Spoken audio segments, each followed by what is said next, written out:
After ko nga magsimba mga kasari ay dumiretso naman ako dito sa Rolando's Pasalubong. Wala na kasi akong malalaking chichirya, mabinta pa naman ito sa aking tindahan. Meron sana ito sa aking wholesaler sa malapit dito sa amin kaso naubusan na sila, wala na silang stock. Sakto naman na linggo, dumiretso na lang ako, namili na lang ako. Dito talaga ako namimili sa Rolando's Pasalubong. Dahil halos talaga nandito na lahat ng mga gusto mo sa tindahan mo. Sa mga gusto nga dumayo dito, located nga sila in front of Nissin Factory, Efrey Street, Balibago, Santa Rosa, Laguna. At nakarating na nga ako sa bahay at ngayon ay magpa-pricing ako sa inyo. Yung Big Boy mga kasari ay 69 per bundle. Tinitinda ko siya ng 10 at may tubo tayo doon na 31 pesos. Sa Easy Chocolate naman ay 92 per pack kaya tinitinda ko siya ng 11, may tubo tayo na 18 pesos. Ganon din sa Tatos Corn Tube, may tubo tayo dito na 18 pesos, 11 din ang ating bintahan. Ito namang bago ay Tosta Bread Garlic.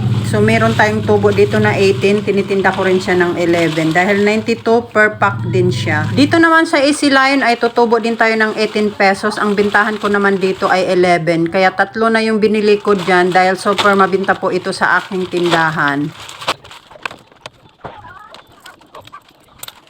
Dito naman sa Sagumi ay tutubo tayo dyan na 13 pesos. 7 po ang bintahan dyan at 6 ang laman. At ang sarap po niyan mga kasari lalo na pag nilagay mo sa rep at sobra talagang malasa. Sa Funky Pillar naman mga kasari at Funky Snake ay tutubo tayo dyan ng 23 pesos at tinitinda ko yan ng 7 pesos dahil ilalagay ko po yan sa refrigerator. Sa Ice Pop naman ay 25 pesos kaya ang bintahan ko lang yan ay 5 pesos ang isa. Tutubo tayo ng 15 pesos per pack. Sa Soda Bubblegum Lollipop naman ay 50 ang laman at tutubo tayo dyan ng 75 pesos at ang bintahan natin dyan ay 5 pesos. At mabinta yan sa aking tindahan mga kasari. Nag-try pala ako nitong grenade pudding mga kasari at ang sarap nito at mabinta sa mga bata. 20 pesos na pala yan at tinitinda ko ng 5 pesos. Tutubo ako dyan ng 27 pesos. O diba saan ka pa? Sa ngayon nga ay kunti na lang siya. Kaya sa susunod na pagbalik ko ay bibili na ako ng marami. At may iba't ibang flavor siya. May strawberry, grapes at mango. May dumating din pala akong parcel para sa tindahan. Ito ay ang squeeze candy na 30 pesos ang laman.